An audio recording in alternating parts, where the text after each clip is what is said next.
नमस्कार दोस्तों, स्वागत है आप सभी का एक बार फिर से आपके अपने चैनल। तो दोस्तों, आज हम लेकर आ चुके हैं 100-year-old cook reincarnates as a student का। तो जैसा कि आपने पिछले वीडियो में देखा था, कहानी जिस जगह खत्म हुई थी, हम आज वहीं से इस नए पार्ट की शुरुआत करने वाले हैं। तो बिना किसी देरी के चलिए शुरू करते हैं आज का ये जबरदस्त एपिसोड। अपनी टीम की परफॉर्मेंस को लेकर परेशान होकर वो इंग्रेडिएंट्स और उन्हें कैसे आगे बढ़ना चाहिए इस बारे में बात करना शुरू कर देता है। हालांकि उसी समय यून जोंग बीच में ही टोकर उसे थैंक यू कहता है। फिर वो कहता है कि अब उनके चमकने का समय है। वो इससे हैरान है और वो लड़का भी हैरान लगता है। तो बस उसे धन्यवाद देना और कहना कि वे अगले राउंड में उसका इंतजार करेंगे। लड़की सोचती है कि उसे बहुत गर्व है, क्योंकि जब कोई आपको टिप देता है तो आपको उसे मान लेना चाहिए। अब जब कुछ लोग बाहर हो गए हैं तो कंपटीशन जारी रहना चाहिए। बान यू दूर से हाथ बांधे देखता है। वो जानता है कि हर कोई स्पॉटलाइट में रहना चाहता है ताकि वो सबसे अलग दिखे, और वो चैंपियनशिप के लिए अकेला कैंडिडेट नहीं है। अचानक कोई हमारे हीरो को बुलाता है। किमसू पास आता है, कहता है कि उससे मिलकर खुशी हुई। वो कहता है कि उसके पास बहुत स्क्रीन टाइम है और कुछ बातों के आधार पर वो फेमस हो सकता है। हमारा हीरो इससे हैरान है। वो कहता है कि फेम बहुत अच्छा हो सकता है, लेकिन थका देने वाला भी, इसलिए उसे अच्छी तैयारी करनी चाहिए। वो बताता है कि वो इस इंडस्ट्री में 10 साल से है और प्रोग्राम्स के बारे में उसका अच्छा अंदाजा है। उसे लगता है कि ये सफल होगा। जबकि हमारा लड़का पीता है, वो सोचता है कि आप कभी नहीं जानते। चैलेंज के पहले एपिसोड के तुरंत बाद डाइनर खचाखच भरा हुआ लगता है। वहां बहुत से लोग वीडियो बना रहे हैं और तस्वीरें ले रहे हैं। तभी अचानक हमारा हीरो दरवाजा खोलता है, जिससे सब बहुत एक्साइटेड हो जाते हैं। वो कस्टमर नंबर 260 को बुलाता है और कहता है कि वो उसे अभी रिसीव करेगा, लेकिन वो उससे थोड़ा और इंतजार करने के लिए कहता है और माफी मांगता है। लोग खुश लग रहे हैं और कह रहे हैं कि वे 3 घंटे और इंतजार कर सकते हैं और उसे भी अपना ध्यान रखना चाहिए। ऐसा लगता है कि वहाँ हर कोई उसके लिए प्यार से भरा हुआ है और हमारा बंदा इस बारे में थोड़ा शर्मा रहा है। फिर वो दरवाज़ा बंद करके वापस अंदर चला जाता है। उसे लगता है कि उसने के पॉप की ताकत को कम आंका और वो बहुत थका हुआ महसूस कर रहा है। जब वो अपनी माँ को बर्तन परोसते हुए देखता है तो वो नोटिस करता है कि उसकी माँ बहुत काम करने के बावजूद हमेशा खुश रहती है। आखिरकार उस डाइनर में रात हो जाती है और औरत इस बात से बहुत खुश लगती है, लेकिन मानती है कि उसका बेटा बहुत ज़्यादा मेहनत कर रहा है। वो कहता है कि कुछ नहीं और पूछता है कि क्या उसे और घुटने के दर्द से राहत देने वाले स्टिकर खरीदने की ज़रूरत है, लेकिन वो कहती है कि उसके पास अभी भी कुछ है। फिर वो कुछ चीज़ें लेती है और उन्हें टेबल पर रख देती है। वो कहती है कि उन्होंने बताया कि वो बहुत बिजी था, इसलिए उन्होंने उसके लिए कुछ बिजनेस कार्ड्स छोड़े हैं। ऐसा लगता है कि वे हमारे हीरो में दिलचस्पी रखने वाली कुछ मशहूर कंपनियों के हैं। वो एक डिश के बारे में जानना चाहती है जिसके बारे में वे बात कर रहे हैं, जो वहाँ सर्व नहीं होती, लेकिन वो कहता है कि ये टीवी एपिसोड से थी। बेशक वो खुश है कि उसे पसंद किया जा रहा है, लेकिन उसे मिशेलिन स्टार्स चाहिए। उसके पास बिजनेसमैन बनने का समय नहीं है, इसलिए वो पूछता है कि क्या उसके पास कैश कम है, लेकिन औरत खुश लगती है और कहती है कि उसके लिए ये काफ़ी है। इससे हमारा हीरो भी काफ़ी खुश हो जाता है। वो कहता है कि उसे इस बात से राहत मिली है और कार्ड कूड़ेदान में फेंक देता है। वो आगे कहता है कि वो ऐसा नहीं चाहता, समझाते हुए कि अगर वे और ऊपर जाते हैं तो उन्हें लड़ना नहीं चाहिए। एपिसोड को एयर हुए ज़्यादा समय नहीं हुआ है, लेकिन ये पहले से ही एक बड़ी सफलता है। हमारे एमसी को ज़रूरी कंपनियों से कई प्रपोजल मिलते हैं। अपनी पिछली ज़िंदगी में उसने कुछ ऐसा ही अनुभव किया था और उस पल उसे एक और ज़िंदगी याद आती है जहां उसे दिक्कतें थीं। उसे जिन स्टार्स की ज़रूरत है उन्हें पाने के लिए उसे अच्छी तरह फोकस करना होगा, और अगर वो बहुत ज़्यादा समय लेता है तो उसे मौके नहीं मिल सकते। कुछ दिनों बाद उस डाइनर में उसकी माँ टेबल साफ कर रही थी, तभी किसी चीज़ ने उसका ध्यान खींचा। कुछ लोग अंदर आते हैं और वो कहती है कि किचन बंद है, इसलिए उन्हें थोड़ी शर्मिंदगी महसूस होती है। वो लड़का अजीब महसूस करते हुए बानियों को ढूंढ रहा है। उसे लगता है कि वो उसके बेटे का कोई फ़ैन है। उसी पल हमारा एमसी आता है और पूछता है कि क्या और मेहमान है। वो प्यार से उन आदमियों से बैठने के लिए कहता है, जबकि उसकी माँ चली जाती है ताकि वे आराम महसूस कर सकें। तुरंत हर कोई हमारे हीरो को एक बिजनेस कार्ड देता है। वे कहते हैं कि वे सच में उस जवान आदमी से मिलना चाहते थे। उनमें से एक होटल का एग्जीक्यूटिव शेफ है और उसका प्रोग्राम देखने के बाद उसे रिक्रूट करने में बहुत दिलचस्पी हो गई। बूढ़ा आदमी अपना परिचय देता है, कहता है कि वो एक दूसरे होटल का किचन असिस्टेंट है और उनकी रिसर्च में उनकी मदद करना चाहता है। आखिर में मूंछों वाला आदमी कहता है कि वो डाइनिंग इम्प्रेस का एग्जीक्यूटिव शेफ है और ये भी कि वो उसके होटल के साथ अनुभव हासिल कर सकता है। हमारा हीरो कहता है कि वो ये सब बहुत प्यार से समझता है और वो सोचने के लिए कुछ समय मांगता है, क्योंकि ये सब बहुत अचानक हुआ है। जैसा कि उसने उम्मीद की थी, लोग उसे रिक्रूट करने के लिए खुद आने लगेंगे। कागज़ों के ढेर को देखते हुए उसे लगता है कि चुनाव करना मुश्किल है, लेकिन फिर भी मैनेजर या जूनियर सुपरवाइजर के तौर पर शुरुआत करना ही उसे एकमात्र ऑप्शन लगता है, ठीक उसकी पिछली ज़िंदगी की तरह। फिर भी उसे अब भी लगता है कि उसे आखिर में कोई और अजीब प्रपोजल मिल सकता है जिससे वो और भी शक में पड़ जाएगा। कुछ देर बाद कंपटीशन पर वापस आते हैं। वो अपनी कंपटीशन टीम से मिलता है। वो बहुत खुश है कि सब पास हो गए हैं। वो कहती है कि ये उसके असर की वजह से हुआ है। वो आगे कहती है कि आज वे रिकॉर्डिंग शुरू होने के लिए बहुत उम्मीद कर रहे हैं। ऐसा लगता है कि फिल्मिंग सेट बहुत बिजी है, इसलिए हमारे एमसी पूछते हैं कि क्या आज कुछ अलग है। तभी अचानक जगह की लाइटिंग चालू हो जाती है। वो प्रेजेंटर आता है, प्रोग्राम के सेमीफाइनल में सबका स्वागत करता है। और यही वो पल है जब टीम का नया मिशन शुरू होता है, जो कि मास इवैल्यूएशन है। इसलिए उन्होंने सबसे अच्छे इवैल्यूएटर को बुलाया। प्रोग्राम में हिस्सा लेने वाले लोग जो होने वाला है उससे थोड़े हैरान हैं। लूसियन मलिक नाम का एक लाल बालों वाला आदमी आता है। हमारा हीरो भी थोड़ा हैरान होता है। उसे उम्मीद नहीं थी कि वो आदमी वहां दिखेगा, और दोबारा जन्म लेने से पहले वो 14 स्टार वाले मास डेमन के नाम से जाना जाता था। हमारे हीरो को एहसास होता है कि बिजनेस कार्ड से मौका चुनने की कोई ज़रूरत नहीं है, इसलिए वो इस राउंड को बहुत सीरियसली लेने का फैसला करता है। प्रेजेंटर कहता है कि उसे अभी तक किसी भी रेस्टोरेंट में 3 स्टार नहीं मिले हैं, और इसीलिए वो कोरिया गया था। फिर ट्रांसलेटर उस आदमी को जानकारी देता है। वो प्रेजेंटर को देखता है, सिचुएशन का अंदाज़ा लगाता है। वो कहता है कि हालांकि ये एक सेंसिटिव पॉइंट है, लेकिन असल में एक असिस्टेंट ने उसे जज बनने के लिए बुलाया था। इसके अलावा उसने सुना कि उस समय बहुत सारे टैलेंट हैं और उसे 3 स्टार पाने में मदद करने के लिए कोई दोस्त मिल सकता है। वो सवाल करता है कि क्या ये सीरियस है, और आगे कहता है कि ऐसा लगता है कि ये सच में हो सकता है। आरएमसी को लगता है कि वो एक टीवी पर्सनालिटी बन गया है, और जब लोग उसके कमेंट्स पर रिएक्ट करते हैं तो वो चार्मिंग लगता है। उनका मानना है कि अगर वो सब कुछ सही करते हैं तो ये सिर्फ एक रैंडम कमेंट नहीं होगा। 2 सफल कॉम्पिटिटर और 45 मास के मास्टर हैं, और ऐसा लगता है कि ये नंबर सच में ध्यान खींचते हैं। प्रेजेंटर कहते हैं कि 4 टीमें रैंडम तरीके से तय की जाएंगी। हर टीम को अपनी डिश चुननी होंगी, लेकिन शेयर करनी होंगी। और अब उनके लिए टीमों की घोषणा करने का समय है। पहली टीम में आरएमसी, ह्योसुक और क्यूट मिन्सियो होंगे। दूसरी टीम में युनजंग, चॉय ख्योंग और चॉय ह्योन होंगे। फिर वो तीसरी टीम के सदस्यों को पेश करते हैं, और उसके बाद चौथी टीम को भी। लड़की फिर से जीनियस टीम में होने के लिए बहुत उत्साहित है, और क्योंकि युनजंग का पिछले राउंड में सबसे अच्छा प्रदर्शन था, इसलिए वो पहले मेन्यू की स्पेशलिटी चुन सकते हैं। इसलिए वो कहते हैं कि उनकी टीम सी फूड के साथ पास्ता चुनेगी। प्रेजेंटर कहते हैं कि अब दूसरी टीमों के लिए अपनी पसंद का मेन्यू चुनने का समय है। मिन्सियो उत्साहित होकर टीम लीडर से पूछते हैं कि वे क्या करेंगे। ऐसा लगता है कि फिर वो कुछ आसान स्पगेटी एग्लियो ई ओलियो चुनता है, जिससे लड़की थोड़ी टेंशन में आ जाती है। प्यार से मुस्कुराते हुए वो कहता है कि वे सबसे बेसिक डिश का इस्तेमाल करके मुकाबला करेंगे। एग्लियो ई ओलियो डिश कॉम्पिटिटर की असली स्किल्स दिखाएगी। ऐसा लगता है कि इस तरह के गेम में ये उनके लिए नुकसानदायक हो सकता है। चिंता यह है कि दुनिया के सबसे अच्छे पास्ता शेफ के सामने ऐसी डिश बनाई जाए और उनके सामने उनकी रेप्यूटेशन खराब हो जाए। लड़की आरएमसी को परेशान देखती है। वो पूछती है कि क्या उसे उस तारीफ पाने वाले शेफ पर फिर से भरोसा करना चाहिए। उसे पता चलता है कि उसने फिर से एक बेसिक डिश चुनी है, और इस राउंड के लिए उसे गुड लक विश करती है। आरएमसी भी उसे गुड लक विश करता है और पूछता है कि क्या उन्हें शुरू करना चाहिए। फिर एक जोरदार आदमी एक ड्रामेटिक प्रेजेंटेशन देता है और कहता है कि सेमीफाइनल्स शुरू हो रहे हैं। हमारा हीरो सभी को अपनी अपनी जगह लेने के लिए कहता है। वो ह्योसुक से एपेटाइजर सलाद तैयार करने के लिए कहता है, और औरत तैयार हो जाती है। तो वो कहता है कि मिन्सियो रेस्टोरेंट का ध्यान रखेगा, और वो मान जाती है। लेकिन एक और बात है, वो उससे सावधान रहने को कहता है। वो समझाता है कि बहुत मुमकिन है कि वे पास्ता को अलग अलग तरह से पकाने और दूसरी डिटेल्स के साथ सोचेंगे, इसलिए उसे गलतियों को लेकर सावधान रहने की ज़रूरत है। गलतियां ना करना उनके लिए फायदेमंद होगा। लड़की पहले से ही कांप रही है, लेकिन मान जाती है। हमारा हीरो उसकी चिंता को नोटिस करता है। फिर वो अपना हाथ उसके कंधे पर रखता है, उसका नाम पुकारता है। वो उससे कहता है कि वो एक अनोखी प्रतिभा वाली लड़की है, इसलिए उसे कॉन्फिडेंट होना चाहिए और अपनी लड़ने की भावना भी दिखानी चाहिए।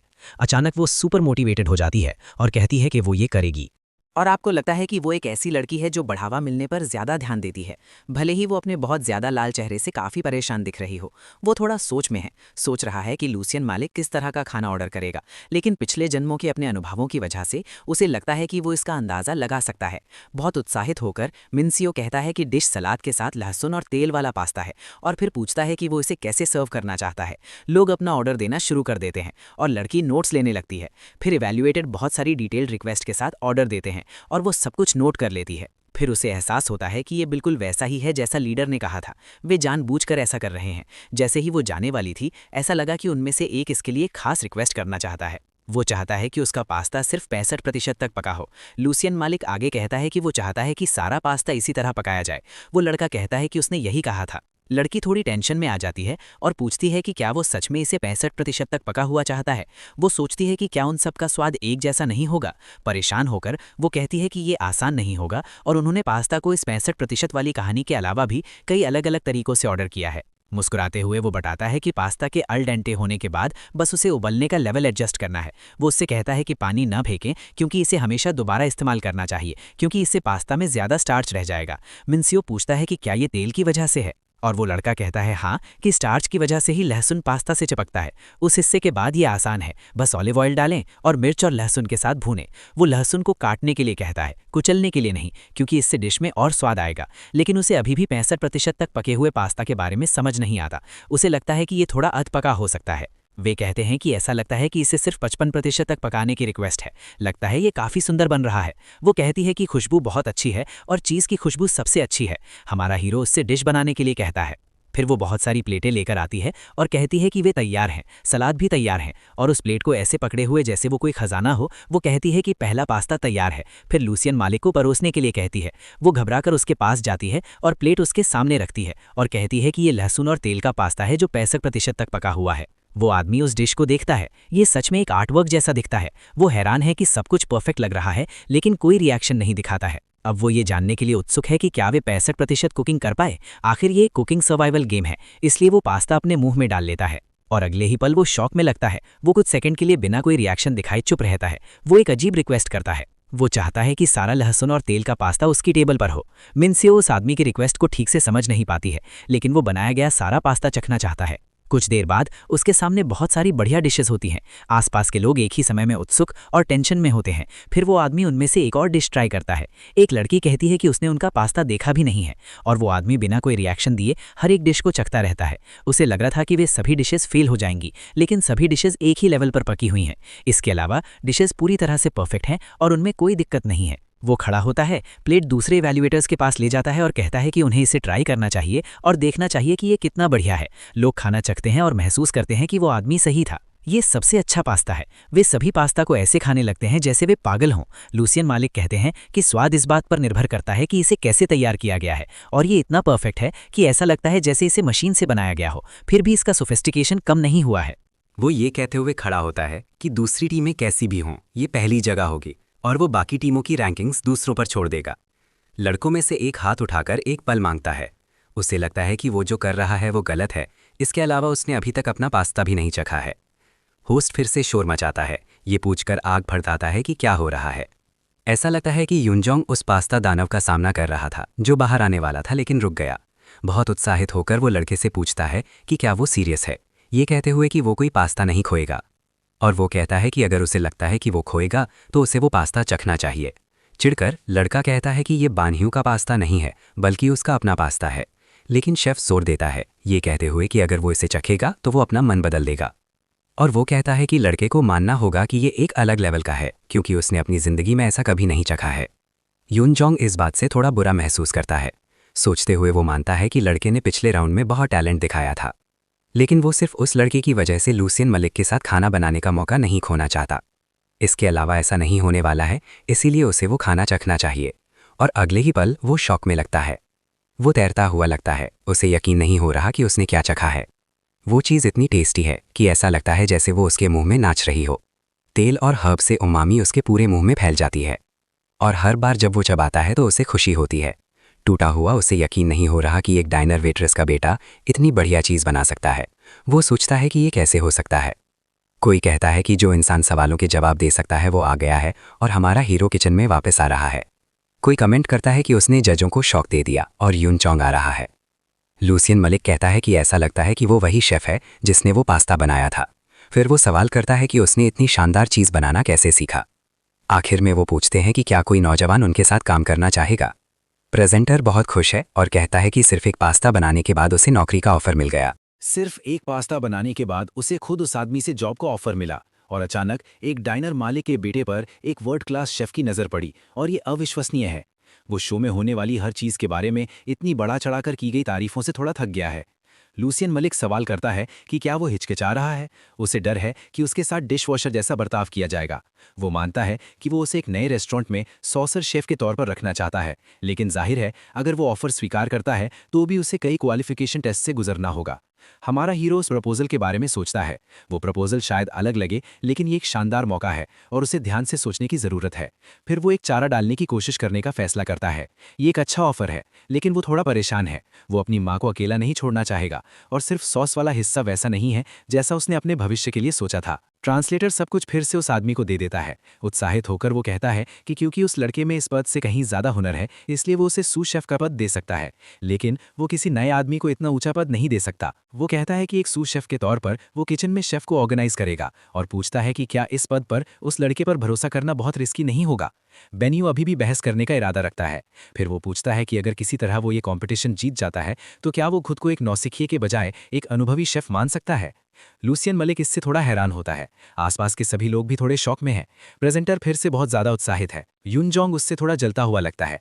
मशहूर शेफ बेन कहता है कि वो सही है। मुस्कुराते हुए वो कहता है कि वो अब नौसिखिया नहीं रहा और हमारा हीरो उसे एक हल्की सी मुस्कान देता है।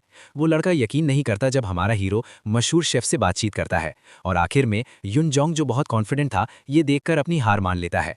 उस जगह पर कुछ समय बीत जाता है। आरएमसी एक सुंदर ट्रॉफी के साथ स्टेज पर होता है। वो उसे दिखाता है जबकि सब लोग तस्वीरें लेते हैं। निराश होने के बावजूद उसने लड़के को उसकी जीत पर बधाई दी और बेन्यू ने भी उसके पास जाकर उसकी मेहरबानी का बदला चुकाया। वो हमारे हीरो के लिए एक यादगार पल था जब उसे उसके पहले दुश्मन ने पहचाना। कोई पूछता है कि क्या उसके साथ कोई यादगार पल है और किम हे कहती है कि उसे लगता है कि लड़के की वजह से उसमें बहुत सुधार हुआ है। उसे उम्मीद नहीं थी कि डाइनर का खाना इतना बढ़िया होगा और वो अब एक डाइनर खोलने के बारे में सोच रही है। शेफ चुई क्यूंग की बात करें तो उसने कहा कि पुराना टीम लीडर सबसे अच्छा और बहुत करिश्माई था और वो मानता है कि वो उसकी चाकू चलाने की स्किल देखकर बहुत इंप्रेस हुआ, जिससे वो भी ट्रेनिंग लेने के लिए मोटिवेट हुआ। वो कहता है कि टीम लीडर की तरह ही दुनिया भर में सच में बहुत ऊंचे लेवल के शेफ हैं। आखिर में मिन सेओ का भी इंटरव्यू होता है। वो कहती है कि उसने वो इसलिए खरीदा क्योंकि वो उसके इतने प्यार से सिखाने की सच्ची फैन है और ये जानकर दुखी हुई कि वो फ्रांस जा रहा है। उसे इस बात का भी दुख है कि कोरिया के बिना वो उसका स्वादिष्ट खाना नहीं खा पाएगी। फिर निराशा में वो कैमरा पकड़कर कहती है कि अगर वो फ्रांस में रेस्टोरेंट खोलेगा तो वो उससे मिलने आएगी। ऐसा लगता है कि अब शेफ यून जोंग पास्ता शेफ बन गया है। उसने कहा कि उसे पूरा भरोसा था कि वो कंपटीशन की शुरुआत में जीतेगा। उसने बहुत ध्यान खींचा था और उसे गर्व था। वो मानता है कि उसे इस बात से चिढ़ थी कि बानियों ने वही डिश चुनी जो उसने चुनी थी, लेकिन उस लड़के ने इस बात को नज़रअंदाज किया और अपने सपनों का पीछा करता रहा। लेकिन जब उसने उसके साथ काम किया तो वो हैरान रह गया और उसे एहसास हुआ कि वो जितना उसने सोचा था उससे कहीं ज़्यादा मैच्योर और टैलेंटेड है। मुस्कुराते हुए वो हमारे हीरो को बधाई देता है जो फ्रांस में लूसी और मलिक के साथ जाएगा, ये कहते हुए कि ये सम्मान की बात है कि उसने उनकी कुकिंग लाइफ में हिस्सा लिया। शांति से हमारा लड़का सोचता है कि उसे इसके बारे में बुरा नहीं लग रहा है। न्यूज़ में उसके जीते हुए प्राइज़ और उसकी रेसिपी वाली किताब के बारे में बात होती है और ये भी कि वो फ्रांस में शेफ से मिलने जा रहा है। फिर उसकी माँ उसे बुलाती है। वो उसके पास जाती है और उसे कसकर गले लगाती है। उसे अच्छी ट्रिप की शुभकामनाएं देती है। धीरे से वो उसे काम पर ध्यान रखने और ज़्यादा मेहनत ना करने के लिए कहता है। फिर वो ये कहकर चला जाता है कि वो बाद में वापस आएगा। वो चिल्लाकर माँ जैसी सलाह देती है कि ध्यान रखना और ठीक से खाना, लेकिन ये उसकी नई ज़िंदगी की शुरुआत है और ये उसकी पिछली ज़िंदगी से बहुत बेहतर होगी। उसे यकीन नहीं हो रहा था कि उसे अब मिशेलिन स्टार तक पहुंचने का मौका मिलेगा। वो एयरपोर्ट को आते हुए देखता है और यकीन करता है कि इस बार वो अपना गोल हासिल कर लेगा। फिर वो फ्रांस के इंटरनेशनल एयरपोर्ट पर पहुंचता है। वो अपने आसपास सब कुछ देखते हुए चलता है। पास ही वेलकम साइन वाली एक औरत उसका ध्यान खींचती है। वो लीना नाम की उसकी इंटरप्रेटर होगी। कुछ देर बाद वो एक सुंदर रेस्टोरेंट में होते हैं। वो उससे अंदर जाने के लिए कहती है। उसी समय कोई उसे इतनी दूर से आने के लिए थैंक यू कहता है। लूसी और मलिक भी उसे रेस्टोरेंट में काम करने के लिए थैंक यू कहते हैं। वो कहता है कि उसे बस कॉन्ट्रैक्ट साइन करना है और उसे 70,000 यूरो की शुरुआती सैलरी चाहिए जिसमें बढ़ोतरी की गुंजाइश है। हमारा लड़का सवाल करता है कि क्या इतनी ज़्यादा सैलरी के साथ शुरू करना बहुत अचानक नहीं है। वो बताता है कि उसका कोई मिशेलिन स्टार मास रेस्टोरेंट नहीं है और इसीलिए जब उसने उसकी डिश चखी तो वो वहाँ नहीं गया। वो कहता है कि पास्ता की उसकी गहरी समझ एकदम सही है और उसने ये ऑफर इसलिए दिया क्योंकि लड़का उसके किचन के लिए बहुत ज़रूरी है। इसीलिए वो चाहता है कि हमारा लड़का उसके रेस्टोरेंट का सू शेफ बने। लीना कॉन्ट्रैक्ट दिखाती है और कहती है कि ये वही है जो ईमेल से भेजा गया था। बानियो देखता है कि उन्होंने एक इंटरप्रेटर हायर किया है और सब कुछ कोरियन में है, इसीलिए उसे लगता है कि वहाँ उसकी ज़िंदगी अच्छी रहेगी। फिर लूसी और मलिक कहते हैं कि एक और शेफ है जिससे वो इंट्रोड्यूस कराना चाहते हैं। कमरे में एक आदमी आता है और वो उनसे एक दूसरे को ग्रीट करने के लिए कहता है। वो उसे ल्यूक के तौर पर इंट्रोड्यूस कराता है और कहता है कि उसने अपना रेस्टोरेंट होने के अलावा उसके साथ सू शेफ के तौर पर भी काम किया है। हमारा लड़का खड़ा होता है और उसे ग्रीट करता है, अपना इंट्रोडक्शन देता है, लेकिन वो आदमी थोड़ा हिचकिचाता हुआ लगता है। आखिर में वो उससे हाथ मिलाता है और कहता है कि वो उसके साथ काम करने के लिए एक्साइटेड है, लेकिन ऐसा लगता है कि वो आदमी थोड़ा ज़्यादा जोर से दबा रहा है। मुस्कुराते हुए वो कहता है कि उसका नाम ल्यूक है और वो प्यार से कहता है कि उसे उम्मीद है कि वे अच्छे से घुल मिल जाएंगे। बानियो, तुम सोच रहे हो कि इस आदमी को क्या दिक्कत है, अगर वो बच्चों जैसी हरकतें कर रहा है या क्या? लूसी और मलिक कहते हैं कि उसे आज आराम करना चाहिए और कल वो रेस्टोरेंट देख सकता है और बाकी टीम से मिल सकता है, और ये भी कि अगर उसे किसी चीज़ की ज़रूरत हो तो उसका कलीग ल्यूक वहाँ है। लेकिन हमारा लड़का उस पर थोड़ा शक करता है। लड़की कहती है कि अब वो जो चाहे कर सकती है और अगर उसे रेस्टोरेंट के बारे में जानना है तो वो मदद कर सकती है। जब वे बात करते हैं तो ल्यूक किसी से फ़ोन पर बात कर रहा होता है और कह रहा होता है कि एक जीनियस होने के नाते लड़का काफ़ी नॉर्मल लगता है। वो कहता है कि आजकल के पॉप बहुत पॉपुलर है, उसे उसके क्यूट चेहरे के लिए चुना गया होगा। वो फोन पर बहुत सारी बकवास बातें करता हुआ चला जाता है। हमारे हीरो और कोरियन लोगों को नीचा दिखाता है। लड़की को इससे बहुत शर्मिंदगी महसूस होती है। वो पूछती है कि क्या वो रेस्टोरेंट जाना चाहेगा, लेकिन हमारा लड़का कहता है कि ठीक है। बानियो बताता है कि वो अपना ख्याल रख सकता है क्योंकि वो शहर को थोड़ा बहुत जानता है, इसलिए उसे चिंता नहीं करनी चाहिए। वो बहुत हैरान है कि वो फ्रेंच बोल सकता है और वो कहता है कि वो थोड़ी बहुत जानता है। ये जानकर वो टेंशन में आ जाती है कि वो ल्यूक की बात समझ गया है और उसकी फ्रेंच पर सवाल उठाती है जो देसी लगती है। वो इस पर क्या जवाब दे इस बारे में थोड़ा सोचने लगता है। वो कहता है कि उसने यूट्यूब पर सीखा है और ऐसा लगता है कि वो यूट्यूब का एम्बेसडर बनने वाला है। कुछ देर बाद वो एफिल टावर के पास चाय पी रहा होता है। हमारा हीरो जानता है कि वो आदमी उसके पास से ऐसे गुजरा जैसे वो बस एक पत्थर हो। उसे काफी इंपॉर्टेंट महसूस हो रहा था। अपने पिछले जन्मों में से एक में वो फ्रेंच था और वो ये दिखावा नहीं कर सकता कि उसने जो सुना वो उसने नहीं सुना। उसे लगता है कि वो आदमी उसे फंसाने की कोशिश करेगा। उसे लगता है कि किसी लड़के के साथ बचकानी लड़ाई करना टाइम वेस्ट होगा, इसलिए वो बस इसे खत्म कर देगा।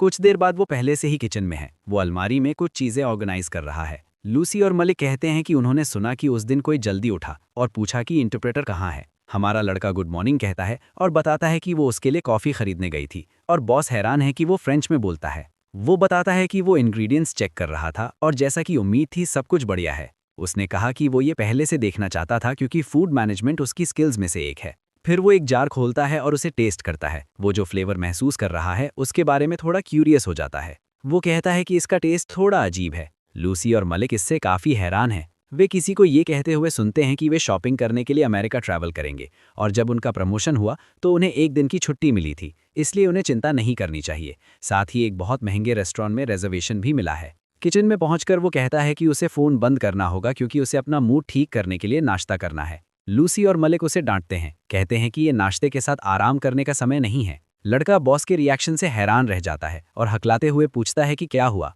वो जानना चाहता है कि क्या वो आदमी उसके कहे हुए सामान को मैनेज कर रहा है। उस चीज़ को दीवार पर फेंकते हुए वो कहता है कि उसे अपने सू शेफ से सुनना है कि कैवियार से बदबू आ रही है। जार गिर जाता है और उछल जाता है, जबकि लड़का सदमे में माफ़ी मांगता है, कहता है कि उसे पता नहीं चला कि ये एक्सपायर हो गया है। हमारा हीरो कहता है कि ये अजीब है लेकिन ये एक्सपायर कैवियार नहीं है और पूछता है कि क्या ये ख़राब क्वालिटी का नहीं है और शायद वो छुट्टियों में इतना बिजी है कि उसे ये ध्यान नहीं रहा। वो कहता है कि अगर वो इस तरह की चीज़ में फ़र्क नहीं कर पाया तो उसे बहुत काम करना पड़ेगा। फिर वो कहता है कि वो सामान को फिर से चेक करेगा और सब कुछ ऑर्गेनाइज करेगा और वो कहता है कि वो दूसरे शेफ के काम शुरू करने से पहले सब कुछ कर लेगा और कहता है कि वो उससे बाद में मिलेगा। लूसी और मलिक उस आदमी को घूर रहे हैं। वो कहता है कि ऐसा लगता है कि उसे कुछ समय के लिए अमेरिका जाने की ज़रूरत है और अगर उसे ज़रूरत हो तो उसे ऐसा करना चाहिए। उसके लिए बेहतर है कि वो छुट्टी ले ले और इस बीच वो किचन में अपनी जगह पर फिर से सोचेगा। लड़का बहस करने की कोशिश करता है लेकिन लड़का वहीं टूटा हुआ खड़ा रहता है। हमारे हीरो को लगता है कि उसने सच में उसके साथ बचकाली लड़ाई शुरू करने की कोशिश की थी और उसने ऐसा पहले कभी नहीं देखा था। लेकिन अब जब प्रॉब्लम सॉल्व हो गई है तो वो शांति से खाना बना सकता है और कुछ देर बाद रेस्टोरेंट में अपने मिशेलिन स्टार का इंतजार भी कर सकता है। छुट्टी के लिए कई पेपर्स। हमारा हीरो उन्हें देखता है और थोड़ा टेंशन में महसूस करता है। ऐसा लगता है कि वो किचन में चिल्लाता है। वो शुरू करने के लिए काफ़ी बेचैन था लेकिन ऐसा लगता है कि अब ये मुश्किल होगा।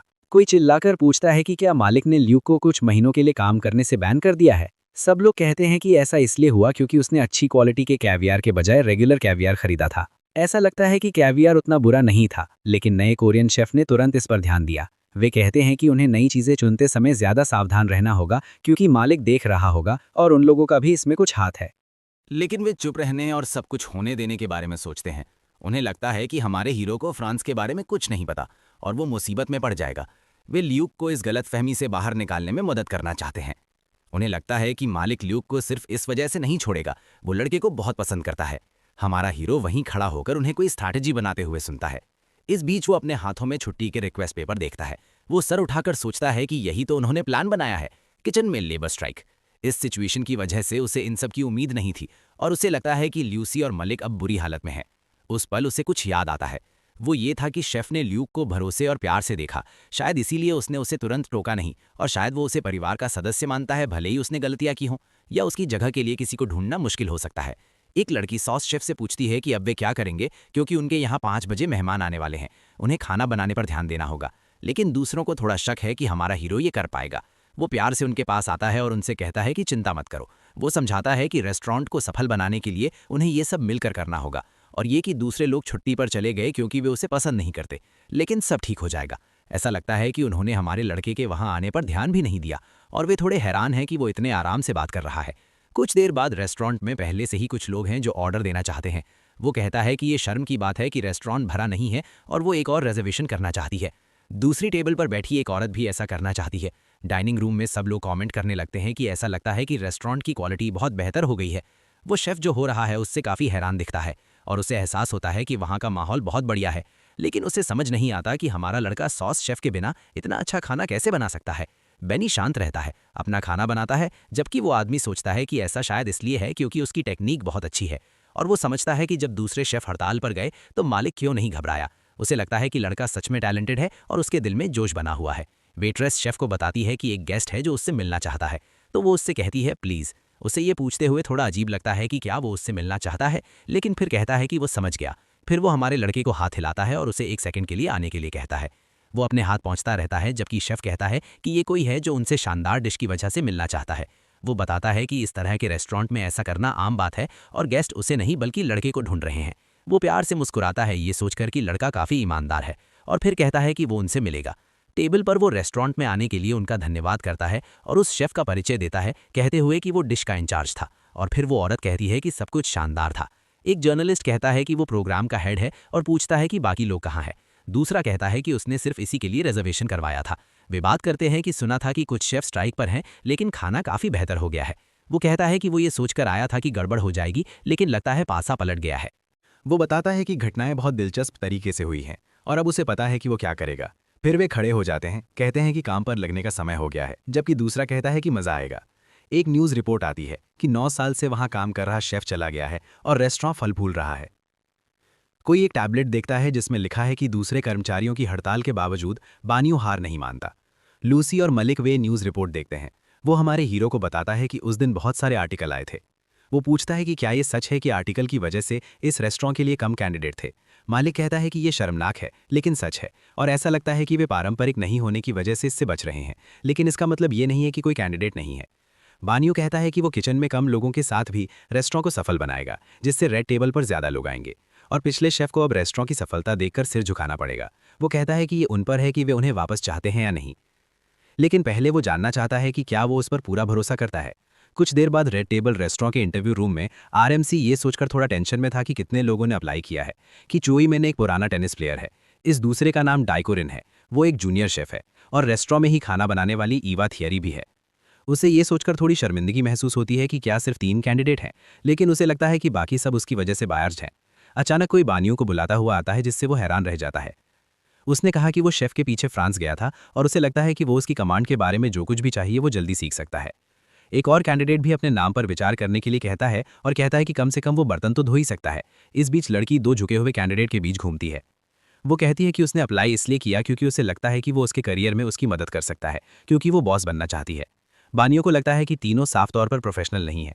उसने कहा कि वो किसी ऐसे इंसान को ढूंढ रहा है जिसमें दूसरों को लीड करने की काबिलियत हो और जानना चाहता है कि क्या वे शुरू से शुरू करने को तैयार हैं। बेताब होकर लड़का कहता है कि उसने कहा था कि वो कुछ भी करेगा और ये सच है। तो आरएमसी कहती है कि ये सही है और वो कहती है कि अगर वो अपना वादा निभा सकता है और अपनी बातों की जिम्मेदारी ले सकता है तो वो उसे काम पर रख लेगी। इस बात को लेकर दोनों लड़के थोड़े टेंशन में आ जाते हैं। फिर वे झुकते हैं, कहते हैं कि वे उसके लिए कुछ भी करने को तैयार हैं, तो प्लीज़ उन्हें काम पर रख लो। लेकिन लड़की पास आती है और कहती है प्लीज़। फिर वो कहता है कि सभी को काम पर रख लिया गया है और कल अपने पहले दिन के लिए वापस आना है। लड़का लगातार उसे धन्यवाद देता रहता है, लेकिन ऐसा लगता है कि हमारे हीरो के पास कहने के लिए कुछ और है। वो कहता है कि उसे उम्मीद है कि अगर वो मिलने वाले कामों के बारे में शिकायत करता है तो उसे नौकरी से निकालने के लिए तैयार है। इस बात से लड़का थोड़ा टेंशन में आ गया, लेकिन फिर भी वो अपने बॉस को पॉजिटिव जवाब देता है। फिर 1 हफ्ते बाद वो बॉस थोड़ा शक भरा अंदाज में आता है। उसे लगता है कि आज ज़्यादा बॉस ने ऐसा नहीं किया होगा और उसे नहीं पता कि उन्हें ये सिचुएशन लंबे समय तक झेलनी पड़ेगी या नहीं। अचानक किसी चीज़ ने उसका ध्यान खींचा। उसे हैरानी हुई कि क्या सब लोग पहले ही काम पर लौट आए हैं। लेकिन जब वो किचन में पहुंचता है तो सीन वॉर जोन जैसा दिखता है। लड़की उन पेपर्स को ऐसे घूर रही है जैसे दुनिया खत्म हो गई हो और वहाँ मौजूद बाकी लोग पहले से ही थके हुए लग रहे हैं। टेंशन में वो पूछता है कि क्या वे रेस्टोरेंट के नए रिक्रूट हैं और वे वहाँ क्या कर रहे हैं। वे खड़े हो जाते हैं, थोड़े डरे हुए, और उन्हें एहसास होता है कि बॉस आ गया है। वो बताता है कि बेन आपने उन्हें कुछ होमवर्क दिया था और उन्हें ये किचन इस्तेमाल करने की इजाज़त दी थी, लेकिन ऐसा लगता है कि वे स्ट्रगल कर रहे हैं। और लड़की कहती है कि ऐसा लग रहा है जैसे वो पूरे हफ्ते वहीं रहा हो और घर नहीं गया हो। वो जानना चाहता है कि ये किस तरह का होमवर्क है। और वो कहती है कि उसने टेस्ट के तौर पर 3 डिश मांगी थी। अब तक उन्होंने वो बना ली हैं, लेकिन एक दिक्कत है। मूंछों वाला आदमी पास आता है और डिश देने के लिए कहता है। फिर वो उसे चखने के लिए अपने मुंह में डालता है, लेकिन ऐसा लगता है कि उसे झटका लगा है। ऐसा लगता है कि वहाँ सब कुछ सच में स्वादिष्ट है।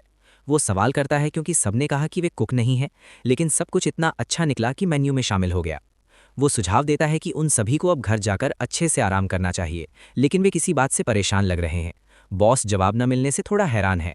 फिर बेन्यू आता है और वो आदमी हमारे हीरो से पूछता है कि उनके पास आराम करने का समय नहीं है। लड़का कहता है कि ये सच है और एक पल की छुट्टी मांगता है।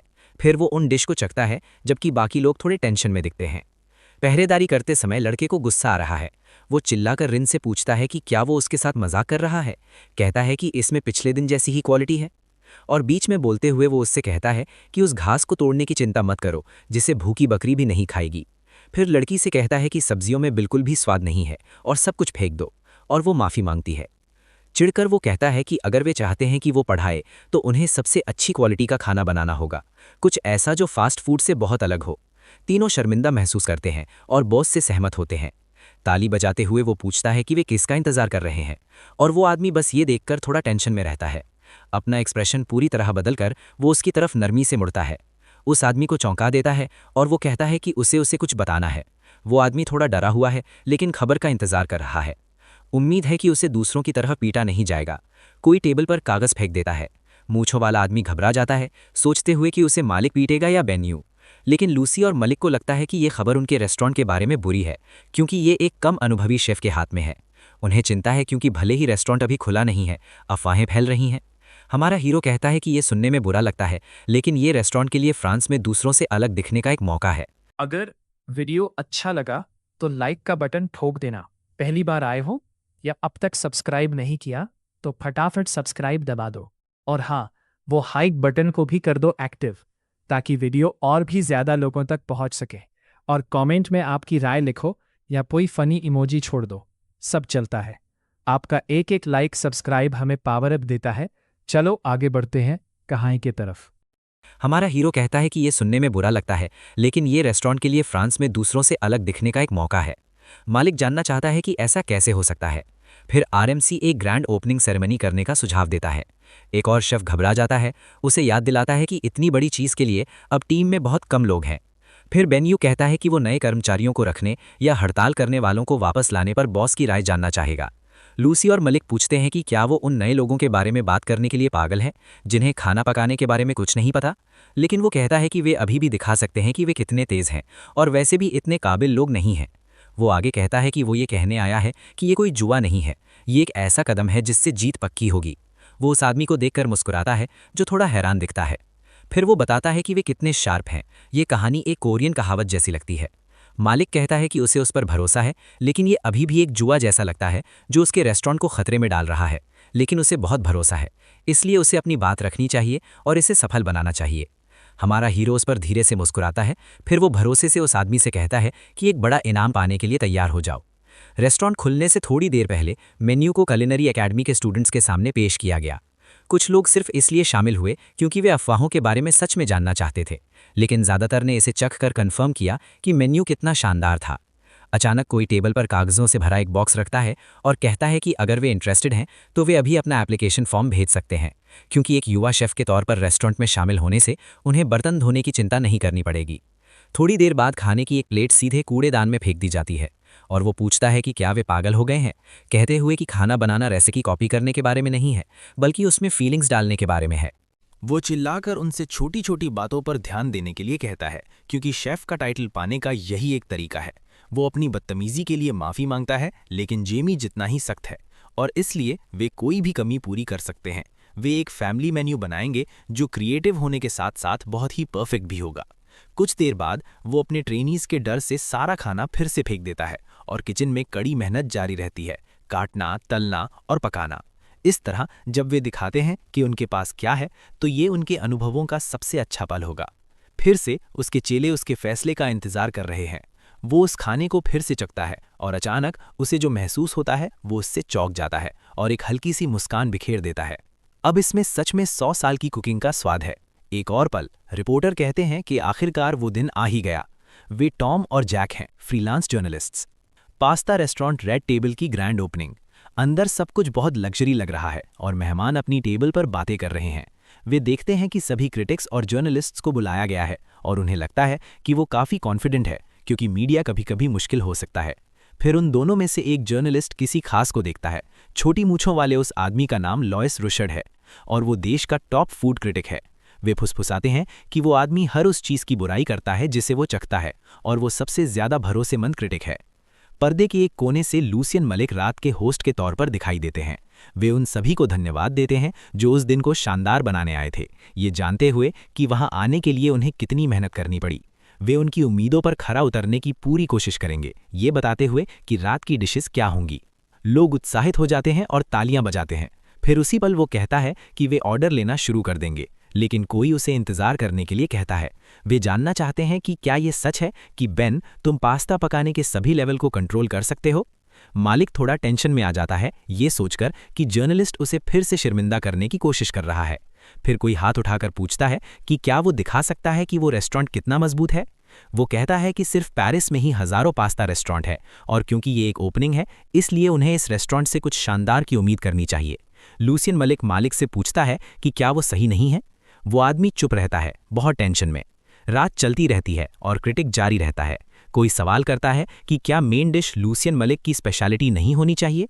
वो बताता है कि टीवी शो की तरह उनके पास अलग अलग कुकिंग लेवल वाला पास्ता होगा, जबकि टेंशन में मालिक पहले से ही लोगों को देने के लिए एक बहाना बना रहा था। पर्दे के पीछे से कोई निकलता है और कहता है कि इसमें से कुछ भी नामुमकिन नहीं है। वो आगे कहता है कि उनके गेस्ट यूनिक और अलग अलग तरह की डिश चाहते हैं। वे ऐसा करेंगे, इसलिए प्लीज़ उनके ऑर्डर दे दें। मेहमानों में से एक बेन यू को देखकर एक्साइटेड हो जाती है। वे बहुत एक्साइटेड हैं और कहते हैं कि वे इसका इंतजार कर रहे हैं और अब वे वो टेस्ट कर सकते हैं जो उन्होंने टीवी पर देखा था। लूसियन मलिक टेंशन में आ जाता है और कहता है कि वो क्या कर रहा है और कहता है कि ये अनएक्सपेक्टेड था। फिर वो कहता है कि अगर वो आज रात इसमें फेल हो गया तो वो उसे उस कुकिंग शो में कमाए सारे पैसे दे देगा। वो आगे कहता है कि जब वो पेरिस में होगा तो वो इस मौके का फ़ायदा उठाएगा और इस रेस्टोरेंट को सबसे अच्छा फ्रेंच पास्ता रेस्टोरेंट बना देगा। रेस्टोरेंट का मालिक थोड़ा हैरान होकर देखता है, लेकिन वो कहता है कि इस तरह के गेम के लिए कीमत बहुत कम है और कहता है कि उसे इससे 12 गुना ज़्यादा देना होगा। लेकिन हमारा हीरो डरा नहीं है और मालिक की गैर मौजूदगी का मज़ा भी ले रहा है। उसे लगता है कि वो 100 गुना ज़्यादा चार्ज कर सकता है, क्योंकि उसे अपनी सफलता पर पूरा भरोसा है। फिर खूबसूरत औरतों वाला एक बैंड बजता है और कमरा उनके म्यूजिक से भर जाता है। मेहमानों में से एक अपना पास्ता 85% तक पकाने का ऑर्डर देता है और ऑर्डर एक के बाद एक आते रहते हैं जो वहीं अटक रहते हैं। वो किचन में चिल्लाने लगता है कि उसे आलू, मशरूम और कई दूसरी चीज़ें चाहिए और सब कुछ जल्दी तैयार करने के लिए कहता है। मालिक पास आता है और पूछता है कि प्लान क्या है। वे कहते हैं कि उन्हें पास्ता 30 से 80% तक पकाना है, इसलिए वो इसके लिए 6 बर्तन इस्तेमाल करेंगे और टेक्निक समझाते रहते हैं। लूसियन मलिक कहते हैं कि उन्हें 113 ऑर्डर पूरे करने हैं और बानियों मान जाते हैं, हालांकि उन्हें किचन को सुपरवाइज करने के लिए सिर्फ एक आदमी चाहिए। वो आगे कहते हैं कि मेन डिश ज़रूरी है और कोई भी छोटी सी गलती बहुत बड़ी बात बन सकती है। मालिक पूछते हैं कि क्या शेफ़ उन्हें होना चाहिए, लेकिन वो कहते हैं नहीं। वो काउंटर पर जाते हैं, आटे में हाथ डालते हैं और कहते हैं कि वो खुद खाना बनाएंगे। लूसियन मलिक बहुत हैरान होते हैं और कहते हैं कि उनके पास कुल 113 ऑर्डर हैं। फिर बानियों उनसे सिर्फ सामान में मदद करने के लिए कहते हैं, क्योंकि अगर कोई पास्ता ज़्यादा पक गया तो वो ख़राब हो जाएगा और वो कहते हैं कि ऐसी हालत में मालिक के लिए शेफ़ का ध्यान रखना ज़रूरी है। फिर वो टीम के 2 सदस्यों का ध्यान खींचते हैं और उनसे कुछ देर के लिए अपने असिस्टेंट बनने के लिए कहते हैं। किचन में तेज़ी से काम शुरू होता है। 3 प्लेटों वाली एक ट्रे ज़ोर से काउंटर पर रखी जाती है और ऐसा लगता है कि 50% पके हुए 3 ऑर्डर आने वाले हैं और 40% पके हुए 3 और ऑर्डर भी वहीं हैं। हमारा हीरो चीज़ों को ऐसे घुमाता है जैसे जादू से। काम करते हुए वो सामान डालने और सही परसेंट पर खाना पकाने का राज समझाते हैं। वो पूछते हैं कि क्या उन्होंने उनकी बात सुनी और उनके असिस्टेंट हाँ कहते हैं। फिर वो उनसे पास्ता स्टेशन पर रुकने और जैसे ही वे तैयार हों उन्हें देने के लिए कहते हैं।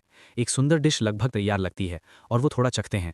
लगता है इसे तैयार होने में बस 1 मिनट और लगेगा, लेकिन क्योंकि ये अभी भी फ्राई होगा इसलिए इसे 3 मिनट लगेंगे। 7 से 10 ऑर्डर सभी 70% पक चुके हैं और वो एक और ऑर्डर पे कमेंट करता है जिसमें 85% और एक और ऑर्डर पे 60% पक रहा है। डिश बनाते समय उसे लगता है कि उसके लिए कुकिंग लेवल को कंट्रोल करना कभी आसान नहीं रहा, क्योंकि एक भी एक्स्ट्रा सेकंड इसे खराब कर सकता है। वो प्लेट में थोड़ी सी गार्निश डालता है, ये सोचते हुए कि इसीलिए उसने किचन में अपने पूरे 100 सालों में इस टेक्निक पर फोकस किया और अगर वो बची हुई गर्मी के साथ पास्ता के पकने का समय कैलकुलेट करता है तो वो इसे प्लेट में 2 मिनट पहले सर्व कर सकता है। फिर वो टेबल पर लगी छोटी घंटी बजाता है और एक्साइटेड होकर कहता है कि अब समय हो गया है और सबसे ज़रूरी हिस्सा शुरू होगा। सर्विस प्लेट्स डिलीवर करना शुरू करते हैं और ये पास्ता 57% पके हुए टमाटर के साथ है। क्रिटिक ये एक्साइटेड होकर देखता है। आखिर में वो पहल करता है और कटलरी पकड़ता है और उस खाने को एक साथ टेस्ट करता है। खाते समय वो सोचता है कि ये कैसे हो सकता है। उन्होंने 3% के अंतर वाली डिश ऑर्डर की थी और सोचा था कि वे एक जैसी होंगी, लेकिन वे दोनों के बीच का अंतर महसूस कर सकते हैं। खाते समय उसे लगता है कि ये बात समझ में नहीं आ रही है और कुछ उसका ध्यान खींचता है। क्रिटिक पास आता है और पूछता है कि उसने कितने % कुकिंग ऑर्डर किए थे। समझे बिना उनमें से एक ने जवाब दिया कि ये 70 था और दूसरा 73%। फिर वो जल्दी से पास आता है, थोड़ा सा खाना चुरा लेता है और कहता है कि वो समझ गया है। दूसरा रिपोर्टर थोड़ा हैरान है कि उसने उसका खाना चुरा लिया। उसे लगता है कि क्रिटिक हर पास्ता में अंतर देखकर ज़रूर हैरान है। फिर वो लोगों से कहता है कि उसे ना बताएं और वहाँ उस डिश की ओर इशारा करते हुए कहता है कि ये 73% लहसुन और तेल है और ये दूसरी डिश 70% टमाटर पास्ता है। फिर वो अचानक मुड़ता है और कहता है कि वे उसके टेबल से थोड़ा खा सकते हैं क्योंकि उसने उसका खाना चुरा लिया है। वो कहता है कि उसका खाना पहले से ही तैयार है क्योंकि उसने पहला निवाला खा लिया है। दोनों लोगों को हैरान छोड़कर वो कहता है कि उसे जल्द ही इस बारे में एक रिव्यू लिखना है। दोनों रिपोर्टर कंफ्यूज हो जाते हैं। वो समझाता है कि 84% वाले टोमेटो पास्ता को 10% से शुरू करने की ज़रूरत नहीं है और इसे टोमेटो सॉस को फ्राई करके बनाया जा सकता है। ताकि सॉस पहले से ना पके, उन्हें सब कुछ बहुत जल्दी हिलाना होगा और शेफ़ कंफर्म करते हैं। 60% पके हुए पास्ता के और ऑर्डर आते हैं। मालिक क्रिटिक को कहीं ना देखकर थोड़ा टेंशन में आ जाता है और जर्नलिस्ट्स पहले से ही अपनी नोटबुक निकाल रहे होते हैं। थोड़ी राहत महसूस करते हुए उसे लगता है कि सब कुछ ठीक चल रहा है और वो इस सबसे खुश है, खासकर उन मेहमानों के झुंड को खुश और मुस्कुराते हुए देखकर। अटेंडेंट मालिक के पास जाता है और उससे वहाँ उस चीज़ को देखने के लिए कहता है। ऐसा लगता है कि नए रेस्टोरेंट के बारे में एक आर्टिकल पहले ही पब्लिश हो चुका है और वो इसे लेकर थोड़ा टेंशन में है। लूसी और मलिक को पता चलता है कि वो आर्टिकल लुई रशार्ड ने लिखा था। न्यूज़ में वो ये देखकर हैरान है कि उसे सबसे अच्छे रेस्टोरेंट के तौर पर रेकमेंड किया जा रहा है। वो टैबलेट लड़की की तरफ वापस धकेल देता है, जिससे वो हैरान रह जाती है और वो बिना कुछ कहे चला जाता है, जबकि वो उसे आवाज़ देती है। वो एक डिश के पास जाता है जहां पास्ता 40% तक पक चुका है और वो कई दूसरी डिश को अलग अलग कुकिंग लेवल पर चेक करता है। वो ये देखकर हैरान रह जाता है कि उन सभी का कंट्रोल बहुत अच्छा और प्रिसाइज है। ऐसा नहीं लगता कि ये किसी जीनियस ने किया है, बल्कि किसी सुपर हीरो ने किया है। और वो सोचता है कि आखिर वो ऐसा कैसे कर लेता है। फिर कुछ दिनों बाद उस रेस्टोरेंट के दरवाजे पर भीड़ होती है। कुछ लड़के कहते हैं कि ये मशहूर मलिक रेस्टोरेंट है और दूसरा कहता है कि उसने सुना है कि वहाँ कई शानदार शेफ़ हैं। एक औरत आती है, उनका ध्यान खींचती है और वो माफ़ी मांगती है। कहती है कि 1 महीने के लिए सभी रिजर्वेशन फुल हैं, जिससे लड़का हैरान रह जाता है क्योंकि ये कल ही खुला है। वो चली जाती है, उन्हें वहीं बातें करते हुए छोड़कर, ये सोचकर कि आज उनके पास काम होगा। फिर रेस्टोरेंट में घुसते हुए वो किसी को मालिक से गुजारिश करते हुए सुनता है। 2 लोग कहते हैं कि ये उनकी गलती थी और एक और मौका मांगते हैं, ये कहते हुए कि उन्होंने बस थोड़ा आराम करने के लिए छुट्टी मांगी थी। बिना परवाह किए वो उन्हें घर भेज देता है क्योंकि कई शेफ़ पहले ही उस पोस्ट के लिए साइन अप कर चुके हैं। उसने गुजारिश की, ये कहते हुए कि जब कोई आएगा तो उसकी पत्नी उनके दूसरे बच्चे को जन्म देगी, ये कहते हुए कि वे बदनाम है। वो कहता है कि कई रेस्टोरेंट हैं जो उन्हें ले लेंगे, तो कल ही इस पर जोर क्यों नहीं दिया गया। वो ईवा से कहता है कि वो दखल देने की हालत में नहीं है, लेकिन वो उसे सही करती है। कहती है कि ऐसा करने का ये सही समय है। फिर वो उसे उकसाती है, कहती है कि उसे पता होना चाहिए कि उसकी जगह अब उसकी है। उसे जल्द ही हार मानने के लिए कहती है और वो टिप देती है कि जब वो किसी दूसरे रेस्टोरेंट में जाए तो उसे टीम का ज़्यादा सम्मान करना चाहिए। मालिक इस रवैये से थोड़ा हैरान है। लूसी और मलिक कहते हैं कि वो सही कह रही है कि वे अपने रेस्टोरेंट में ऐसे एम्प्लॉय नहीं रख सकते। वो आगे कहता है कि उसे जो फ्रेंच ट्रेडिशन पसंद है वो अब ख़त्म हो गई है। दरवाज़ा पटकते हुए वो उनसे कहता है कि आपका दिन अच्छा हो और उसने लंबे समय से बहुत अच्छा काम किया है। मालिक एक अखबार पढ़ता है और उसमें बहुत सारी अच्छी खबरें पाता है, जिसमें रेस्टोरेंट की बहुत अच्छी बातें लिखी होती हैं। लूसी और मलिक इससे काफ़ी खुश होते हैं। ऐसा लगता है कि उसे कोई अच्छा आर्टिकल देखे हुए काफ़ी समय हो गया है और उसके पीछे खड़े दोनों खुश हैं कि वो खुश हैं। फिर उसे खबर मिलती है कि 1 महीने के लिए सभी रिजर्वेशन फुल हो गए हैं और शायद ये इसी तरह चलता रहेगा। बानियो कहता है कि ये अभी के लिए ठीक है, लेकिन इससे दूसरों के लिए रेस्टोरेंट की रेपुटेशन को एवेल्युएट करने का मौका कम हो जाता है। वो समझाता है कि मिशेलिन इंस्पेक्टर कस्टमर होने का नाटक करते हैं, इसलिए वो रिजर्वेशन कम से कम रखने का सुझाव देता है ताकि ऐसा हो सके। मालिक कहता है कि वो सही है, उन्हें सब कुछ इस तरह से अरेंज करना होगा कि इंस्पेक्टर वहां आ सके। वो सोचने लगती है और महसूस करती है कि ये ज़रूरी है और समझ में आता है। इसका फ़ायदा उठाते हुए उसे पता चलता है कि उसके लिए यूएसए से एक ऑर्डर आया है। इसे खोलने पर उसे चाकुओं का एक सुंदर सेट दिखाई देता है। वे फेलिशियो रेस्टोरेंट के ए थॉमसन नाम के एक शेफ द्वारा भेजे गए बहुत महंगे जर्मन चाकू लगते हैं। लूसी और मलिक को अजीब लगता है क्योंकि उसने कभी उम्मीद नहीं की थी कि लास वेगास का वो लड़का उसके शेफ पर नज़र रखेगा। लड़की कहती है कि ये कैसीनो और 5 स्टार होटलों से भरी एक मशहूर जगह है। आमतौर पर ये वो जगह है जहाँ ज़रूरी लोग महंगे रेस्टोरेंट और होटलों में इन्वेस्ट करते हैं, और अफवाहें हैं कि रेस्टोरेंट में इन्वेस्ट किया गया पैसा आमतौर पर कैसीनो से आता है, और ऐसा लगता है कि बड़े शेफ सिक्योरिटी और लग्जरी कारों के साथ घूमते हैं। लेकिन वो उस लेटर के बारे में भी पूछती है जो उसे मिला था। आरएमसी पढ़ना शुरू करता है और थोड़ा हैरान होता है। लेटर में वे उसे लास वेगास में फूड फेस्टिवल में बुलाते हैं और वही फ्लेवर चखना चाहते हैं जो उसने उनके रेस्टोरेंट की ओपनिंग पर चखा था। अपने साथ काम करने वालों के साथ इसे शेयर करने के अलावा उन्हें उम्मीद है कि इसे पढ़ने के बाद वो उनकी रिक्वेस्ट पूरी कर पाएगा। फिर हमारा हीरो अपनी कही बातें बताना शुरू करता है, लेकिन वो आदमी थोड़ा उदास है। वो प्यार से मुस्कुराता है, कहता है कि वो मलिक को बताना चाहता है कि लेटर में क्या लिखा है और उसे बुलाया गया है। और वो आदमी कहता है कि ये एक बहुत ही दिलचस्प फेस्टिवल है जिसमें उसे शामिल होना चाहिए, लेकिन उसे डर है कि लड़का वापस नहीं आएगा। आरएमसी उसे चिंता ना करने के लिए कहता है, उसे भरोसा दिलाता है कि जब तक वो मिशेलिन स्टार नहीं कमा लेता वो रेस्टोरेंट नहीं छोड़ेगा। वो थोड़ा दुखी होता है और सवाल करता है कि क्या वो मिशेलिन स्टार मिलने पर उन्हें छोड़ देगा। बेन्नो हाँ कहता है, लेकिन वो ये भी चाहता है कि इस रेस्टोरेंट को ज़्यादा से ज़्यादा स्टार मिले। मलिक को इस बात से थोड़ा अच्छा लगता है। फिर वो कहता है कि बेहतर होगा कि वो एक शानदार ऑफर दे ताकि वे उस पॉइंट तक पहुंच सकें। कुछ देर बाद एक लड़की एयरपोर्ट से गुजरती है। पास में ऐसा लगता है कि एक आदमी है जिसके हाथ में हमारे हीरो के नाम का एक प्यारा सा साइन है। वे लोग अपने प्यारे छोटे कानों और एक साइन के साथ थोड़े अजीब लग रहे हैं जिस पर लिखा है कि बेन्नो सबसे अच्छा शेफ है। जब वो ये देखता है तो वो लड़का यकीन नहीं कर पाता और उसे यकीन नहीं होता कि वे उसे ऐसे कपड़े पहनाकर रिसीव करने आए थे। ये काफ़ी शर्मनाक लगता है। उत्साहित आदमी उसे हाथ हिलाकर कहता है कि उन्होंने बहुत ही कोरियन वेलकम रिसेप्शन तैयार किया है। वे कहते हैं कि वे उसे अभी होटल ले जाएंगे और हमारा लड़का प्यार से उनका शुक्रिया अदा करता है। अब हमारा नौजवान उन्हें प्यार से धन्यवाद देता है। वो कार में बैठता है और थोड़ा हैरान होता है। उसे लगता है कि वो अपने पुनर्जन्म के ठीक 6 महीने बाद एक रोल्स रॉयस में है। वो शहर के बारे में काफ़ी उत्सुक है। ऐसा लगता है कि सब कुछ ठीक है और वो ये जानने के लिए उत्सुक है कि भविष्य में क्या होगा। इसके अलावा वो फेस्टिवल के लिए उत्साहित भी है। वो उस जगह पर मिलने वाले हर मौके का फ़ायदा उठाने के लिए काफ़ी दृढ़ है। कुछ देर बाद वे एक शानदार होटल के सामने पहुंचते हैं। एक व्यक्ति आता है, बान का स्वागत करता है। वो अपना परिचय शेफ टॉमसन के रूप में देता है जिसने उसे बुलाया था, और कहता है कि उसे उम्मीद है कि वो रहने की जगह का आनंद ले रहा होगा। थोड़ा नर्वस महसूस करते हुए वो विनम्र होने की कोशिश करता है और कहता है कि उससे मिलना सम्मान की बात है।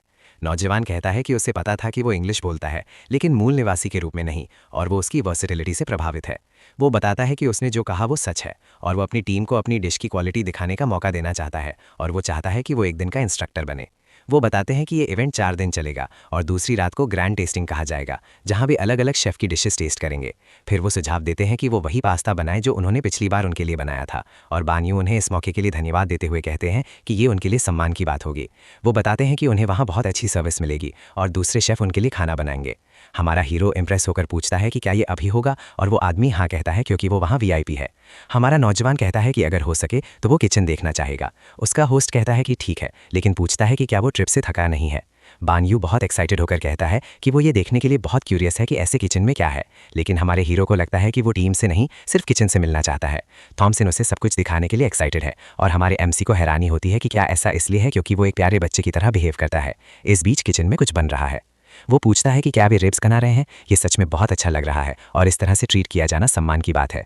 वो शेफ बान से इसे चखने और कुछ सलाह देने के लिए कहते हैं, क्योंकि कोरियन होने के नाते एक नेटिव की टिप काम आ सकती है। प्यार से वो कहते हैं कि अगर शेफ थॉमसन यही चाहते हैं तो वो ऐसा करेंगे। तो हमारे पसंदीदा कोके से चखते हैं, और जब उन्हें इसका स्वाद महसूस होता है तो वो चौंक जाते हैं। आसपास के सभी लोग थोड़े टेंशन में आ जाते हैं, उनकी राय का इंतजार करते हुए। बेताब वे जानना चाहते हैं कि क्या वे इसे बेहतर बनाने के लिए कुछ कर सकते हैं। शेफ बान से ज़्यादा शांति और इज्जत से बात करने का सुझाव देते हैं, और कुक मान जाते हैं। उत्साहित होकर वो कहते हैं कि अगर मीट का टुकड़ा बहुत बड़ा है तो वो उन्हें चाकुओं का ये सेट दे सकते हैं। टेंशन में उन्हें लगता है कि इस जिंदगी में इतनी जल्दी इस तरह से ट्रीट किया जाना अजीब है। वो ब्रेस चिप्स के बारे में कमेंट करते हैं। सभी सोचते हैं कि ये गुड लक की निशानी होगी। एक बैनर पर उनके कुकिंग के बारे में दिए जाने वाले लेक्चर की घोषणा की गई है। वो कहते हैं कि बहुत से लोग किसी डिश को उसके इंग्रेडिएंट्स की वजह से अच्छा मानते हैं, लेकिन उन्हें लगता है कि किसी डिश का ओवरऑल एलिगेंस उसे और ज़्यादा टेस्टी बनाता है। अब वे पास्ता वाले हिस्से पर आगे बढ़ेंगे, लेकिन वो उसे अगले लेक्चर के लिए छोड़ देंगे। हेड शेफ ताली बजाते हुए कहते हैं कि सब कुछ बहुत बढ़िया था। हमारा नौजवान तारीफ सुनकर खुश होता है, क्योंकि अगले दिन के इवेंट में कोई कोरियन डिश नहीं होगी, इसलिए वो पूछता है कि क्या वो उनके लिए रिब्स बनाएगा। उसे शर्मिंदगी महसूस होती है क्योंकि वो शेफ थॉमसन का किचन था। अचानक हमारे हीरो को थोड़ा अजीब लगता है और अगले ही पल वो किचन में होता है, ये सोचते हुए कि सबको उसकी पर्सनालिटी अजीब लगती है। एक नौजवान उसके मांगे हुए मैरिनेट किया हुआ मीट लाता है और वो उसे थैंक यू कहता है। उसे लगता है कि उसने कभी उम्मीद नहीं की थी कि सूस शेफ खुद इसमें मदद करेगा। शेफ थॉमसन खड़े हैं और उनके स्टूडेंट सच में ध्यान खींचते हैं। हमारे हीरो का ध्यान भी किसी चीज़ पर जाता है। दो लड़के खाना बना रहे हैं लेकिन वे थोड़े टेंशन में लग रहे हैं। वे हेनरी और जेरी हैं। ये लोग भी अच्छा कर रहे हैं। वे वही भाई हैं जिनसे उसकी दोस्ती हुई और दुबई में उसके साथ खाना बनाया और उनके पास 9 मिशेलिन स्टार है। लेकिन इस नई जिंदगी में ऐसा नहीं था और अब उसे उनके और करीब जाने की ज़रूरत है और वो सोच रहा है कि वो उनसे कैसे कांटेक्ट करे। कुछ बात उसे थोड़ी हैरान कर देती है। एक आदमी उनसे बहस करता है क्योंकि उनमें से एक उस मछली को बनाने में बहुत ज़्यादा समय ले रहा था। फिर वो जवान आदमी माफ़ी मांगता है और वो आदमी पूछता है कि क्या वो चाहता है कि वो खुद उसे पकाए। हमारा हीरो पास आता है और बीच में टोकने के लिए माफ़ी मांगता है। वो कहता है कि वो कैंची उधार लेने आया है। वो आदमी बस उसे खाली आंखों से देखता रहता है। वो आदमी किसी से कहता है कि इसे भूल जाओ और कैंची उस जवान आदमी को दे देता है। वो पूछता है कि क्या शेफ एंड शेफ रेगी के स्टैंड पर आ रहे हैं। उनमें से एक लड़का थोड़ा हैरान दिखता है। उसे लगता है कि ये लास वेगास का सबसे अच्छा शेफ है और हमारा हीरो कहता है कि वो सिर्फ कुछ बर्तन उधार लेने आया है। लड़का शेफ के वहाँ होने पर गर्व महसूस करता है और सोचता है कि क्या दूसरा भी मशहूर शेफ हो सकता है। फिर वो आखिर में कैंची दे देता है। हमारा लड़का मछली तैयार करने में मदद करने की पेशकश करता है। लड़का इस पेशकश से हैरान रह जाता है। शेफ़ हैरान होता है कि उसे उस मछली को साफ़ करना आता है, लेकिन शेफ़ बान बताता है कि ये कोरिया में आम बात है। फिर वो खुशी खुशी शेफ़ रेगी को बुलाता है और उससे अपने सामान तैयार करने में मदद करने के लिए कहता है। वो आदमी जवाब देने के लिए मुड़ता भी नहीं है। हमारा हीरो किसी बात से हैरान होता है और उसे लगता है कि ये बिल्कुल सही समय पर हुआ।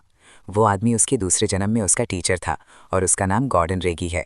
वो सोचता है कि क्या ऐसा इसलिए है क्योंकि वो हर बार पुनर्जन्म लेने पर भविष्य बदलता है और कई बार वो अपने पिछले जन्मों में मशहूर हुआ है। लेकिन ऐसे समय भी थे जब वो किसी भी तरह की शोहरत हासिल नहीं कर सका। लेकिन एक आदमी है जो हमेशा उसके दिल में रहता है।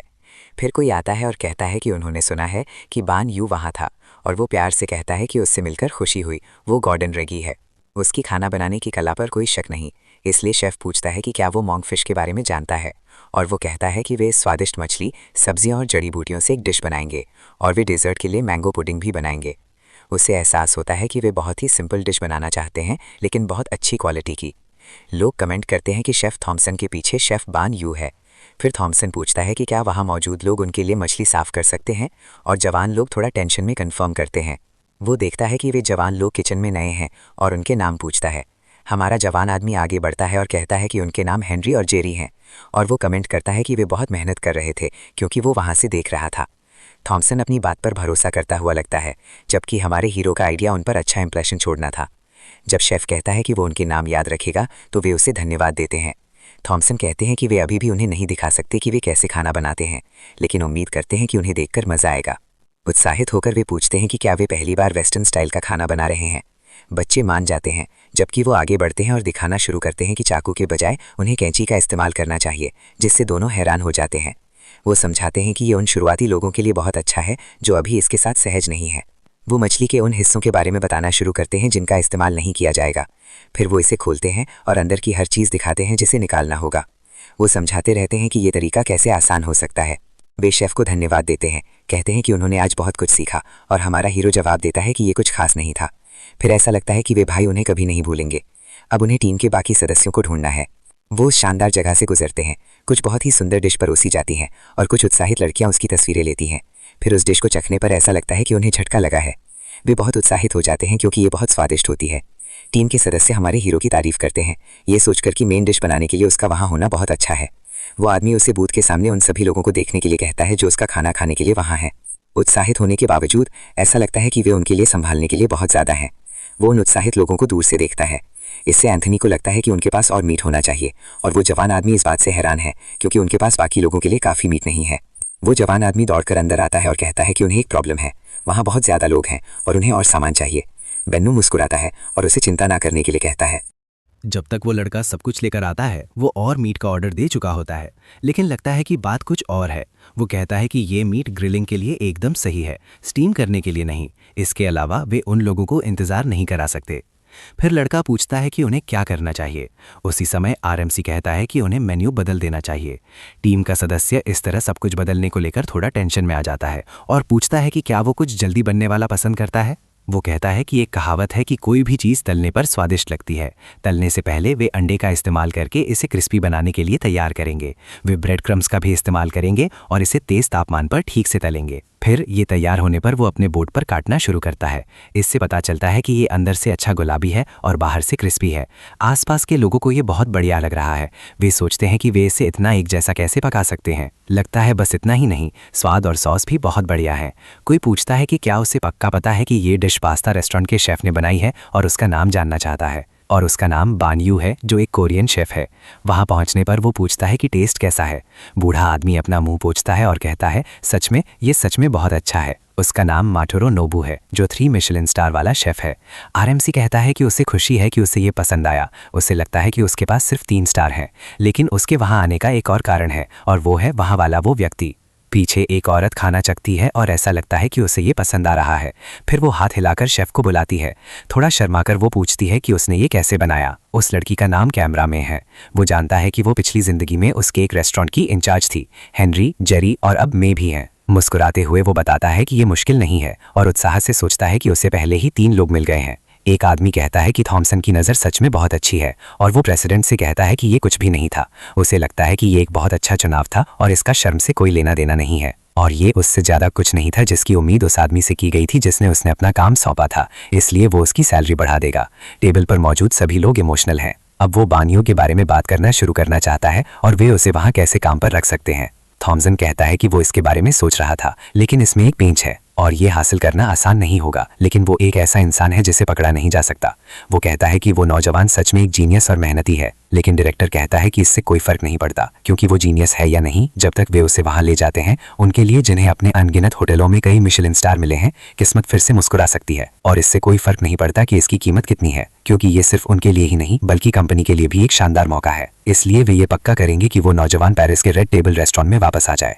स्क्रीन पर ईमेल की एक बड़ी लिस्ट है। एक होटल के जनरल मैनेजर, एक यूट्यूबर और एक जापानी रेस्टोरेंट के ईमेल। बानियो एक खास के बारे में पूछता है और वो आदमी कहता है कि ये पलाजो होटल से है। वो कहता है कि उन्होंने उसे मेन्यू बनाने के लिए उसकी सैलरी से 2 गुनी रकम ऑफर की, लेकिन उसमें कुछ तो बात है। ऐसा लगता है कि उसकी सैलरी से 3 गुना ज्यादा ठीक रहेगा। लूसियन मलिक खुद से दोहराता रहता है कि ये कम से कम 3 गुना तो है ही। आरएमसी कहता है कि ये साफ है कि वो सैलरी बढ़ाने के लिए नहीं कहेगा। रेस्टोरेंट मालिक कहता है कि वो जानता है कि वो पैसे के लिए वहां नहीं है, इसलिए वो जानना चाहता है कि उसे क्या चाहिए। मुस्कुराते हुए वो कहता है कि ये अगले रेस्टोरेंट के बारे में है जिसे वो खोलना चाहता है। वो चाहता है कि ये उसके नाम पर हो। लूसियन मलिक इस प्रपोजल से थोड़ा टेंशन में और हैरान महसूस करता है। ऐसा लगता है कि वहां मौजूद दूसरा आदमी उससे सवाल करके गुस्सा हो रहा है, लेकिन वो कहता है कि ठीक है और वे जारी रख सकते हैं। फिर वो आदमी कहता है कि वो समझता है, लेकिन माफी मांगता है क्योंकि अभी उसका नया रेस्टोरेंट खोलने का कोई प्लान नहीं है। वो रेस्टोरेंट अभी स्टेबल नहीं है। वो नया रेस्टोरेंट अफोर्ड कर सकता है, लेकिन हमारा आदमी कहता है कि ये बिल्कुल अभी जरूरी नहीं है।